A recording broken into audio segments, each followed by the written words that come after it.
Hello students, how are you beta? Fine. In this video we are going to discuss structure of water. ठीक है। अच्छा, structure of water को हमें ना तीन उसमें देखेंगे, गैस फेज में, लिक्विड फेज में और उसकी सॉलिड फेज में। मतलब सॉलिड फेज मतलब आइस, लिक्विड फेज मतलब वाटर और गैस फेज मतलब वाटर वेपर्स। ठीक है, तो सबसे पहले हम गैस फेज में देखो स्ट्रक्चर की बात करते बेटा। इन gas phase structure of water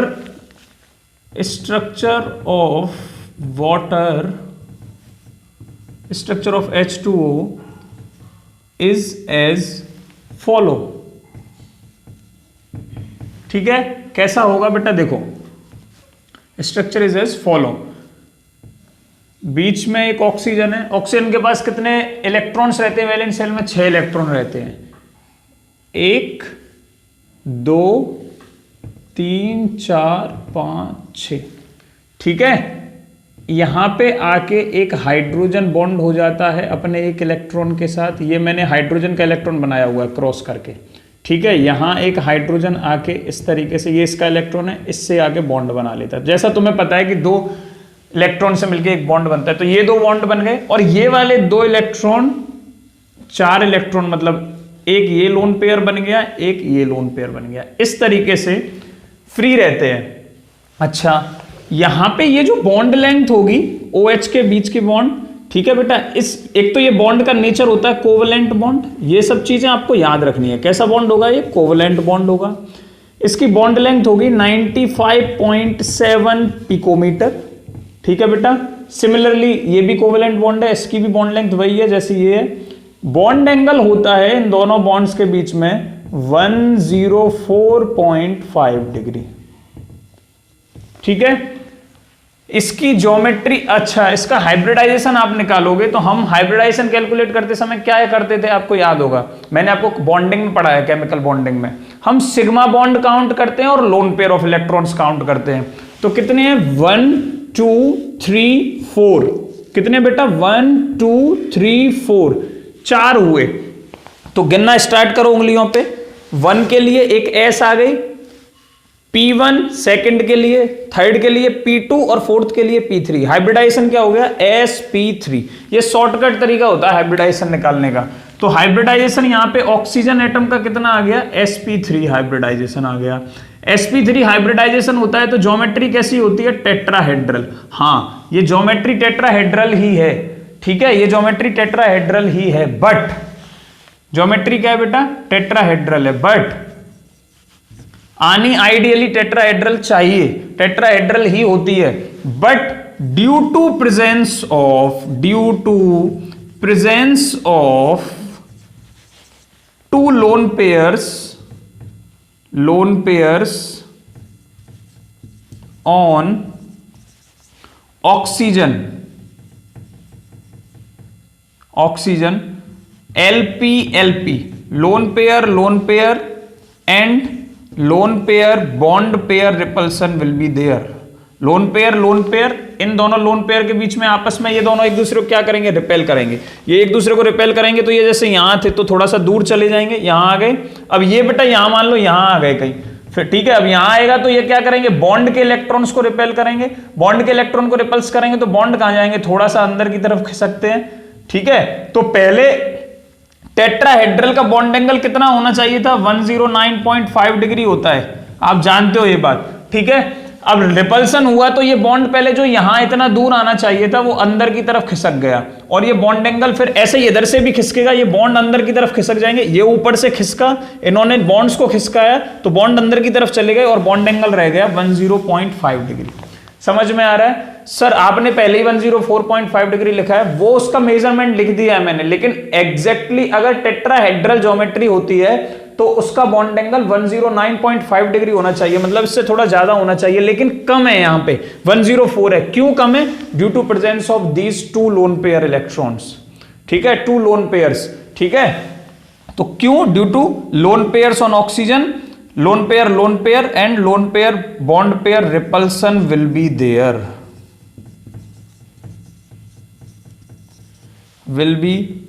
there, and hence the geometry is distorted tetrahedral.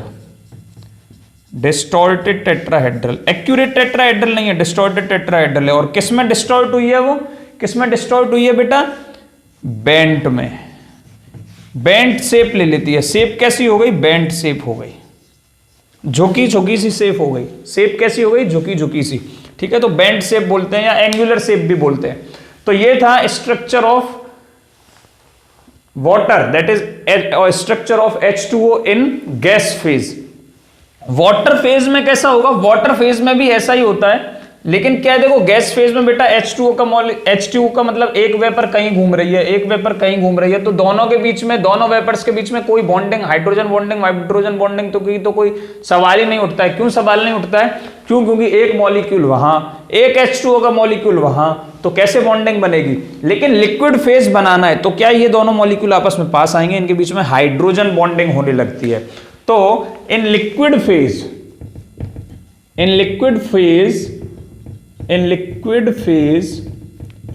H bonding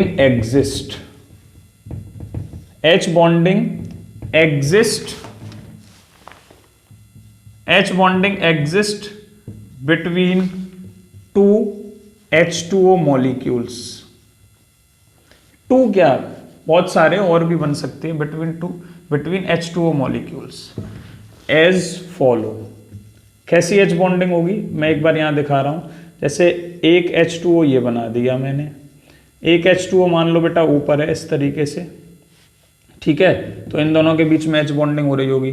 मान लो एक H2O यहाँ पे है, तो इसके बीच में H बॉन्डिंग हो रही होगी, मतलब कहीं से भी सराउंड कर सकता है, ठीक है। तो ये आपको H2O में मतलब बॉन्डिंग होती दिखाई देगी। मान लो एक H2O यहाँ पे है, तो ये क्या है, इससे फिर से बॉन्डिंग कर रहा होगा। तो इस तरीके की ये सब क्या है, H बॉन्डिंग है, हाइड्रोजन बॉन्ड्स बन रहे हैं, H बॉन्ड्स बन रहे हैं, ठीक है। हमने आपको बताया भी था जब मैं आपको इनऑर्गेनिक में मतलब केमिकल बॉन्डिंग में हाइड्रोजन बॉन्डिंग पढ़ा रहा था, लास्ट टॉपिक केमिकल बॉन्डिंग का, कि ये बेटा बहुत यूजफुल और इंपॉर्टेंट टॉपिक है जो काफी जगह पे यूज होगा। देख रहे हो ना, high melting point, boiling point, कितनी सारी प्रॉपर्टी वाटर इसी की वजह से शो कर रहा है, H बॉन्डिंग की वजह से, ठीक है। तो ऐसा कुछ लिक्विड फेज में देखने को मिलेगा आपको। अब बात करते हैं सॉलिड फेज की, ठीक है। सॉलिड फेज में क्या होगा, देखो सॉलिड फेज में भी लगभग होता तो यही है, लेकिन थोड़ा सा चीजें अरेंज्ड हो जाती हैं। क्यों, क्योंकि वहां पे क्रिस्टल्स मिलते हैं, और क्रिस्टल्स मतलब सॉलिड, आप जानते हो सॉलिड फॉर्म मिल गई, मतलब लिक्विड की कोई शेप नहीं होती है, लिक्विड की कोई शेप नहीं होती है। आप जहां पे डालोगे वो वैसी शेप अपने मतलब ऑक्यूपाई कर लेता है। ग्लास के अंदर पानी डालोगे, ग्लास की शेप ऑक्यूपाई कर लेगा। कटोरी के अंदर डालोगे, कटोरी की, ठीक है। बाउल के अंदर डालोगे, बाउल जैसा बन जाएगा। तो कोई शेप फिक्स नहीं होती है, लेकिन जैसे कोई सॉलिड फॉर्म में आता है तो उसकी शेप फिक्स होती है, कुछ क्रिस्टल स्ट्रक्चर मिलेगा, ठीक है।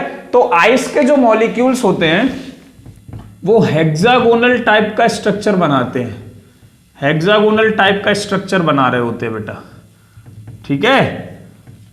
और फिर थोड़ा सा टूटने के बाद जैसे जैसे उसके अंदर पानी जाता है वैसे वैसे वो क्यूबिक शेप भी लेने लगते हैं। हेक्सागोनल कैसे बनाएंगे, ये थोड़ा सा आप ये कंसीडर करो, ये दो हेक्सागोन है, ठीक है। इसके पीछे भी मतलब ये एक सीट हो गई, यहां एक हेक्सागोन रखा है इसके जस्ट पीछे, ठीक है। मैं ये पीछे वाला हाथ आपको तो दिख रहा होगा, लेकिन जब ये एग्जैक्ट हेक्सागोन एक हेक्सागोन के पीछे होगा तो आपको आगे से नहीं दिखेगा, ठीक है। तो आपको मैं ऐसे टर्न करके दिखा रहा हूं इस तरीके से, फिर एक और इसके पीछे, इस तरीके से लगातार हेक्सागोन एक के पीछे एक अरेंज्ड होते हैं। तो इस तरीके से एक पूरी लेयर सी बन रही होगी। अब इसमें वो दिखा नहीं सकता मैं, इसमें आपको कैसे दिखा सकता हूं, खाली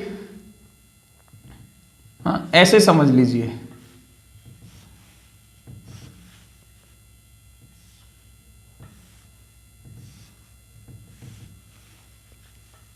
ठीक है। ये लाइन इसके एग्जैक्ट पीछे आ रही होगी, फिर ये इससे मिल रहा होगा, ठीक है ना। तो इसके पीछे एग्जैक्ट हेक्सागोन्स होंगे बेटा। यहां पे ये सब क्या है, वाटर मॉलिक्यूल्स बैठे रहते हैं। आ रही बात समझ में, ये वाटर मॉलिक्यूल्स आराम से बैठे हैं।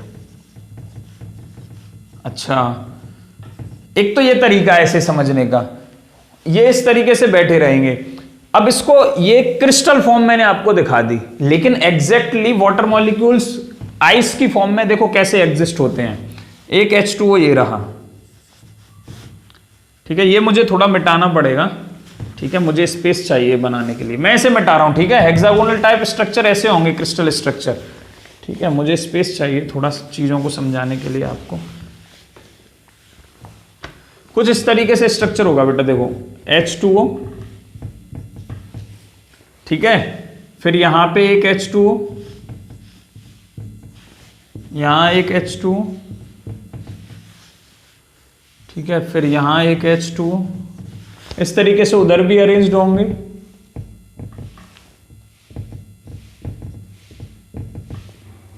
ठीक है। और H बॉन्डिंग एग्जिस्ट करेगी। अब देखो इनके बीच में कैसे H बॉन्डिंग होती है, आपको मैं बना के दिखाता हूं। ये देखो H बॉन्डिंग, ये हाइड्रोजन और ऑक्सीजन के बीच में होगा। देखो ये H बॉन्डिंग वाटर दिखाता ही क्यों है, क्योंकि ये वाला जो बॉन्ड है, अब इस वाले वाटर मॉलिक्यूल के हाइड्रोजन नहीं तो इससे दूसरे के ऑक्सीजन से बॉन्डिंग की है। क्यों बॉन्डिंग की है?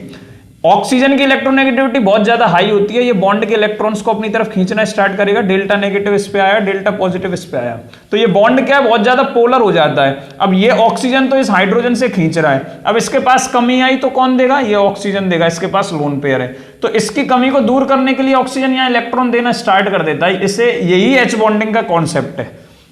आ रही है बात समझ में?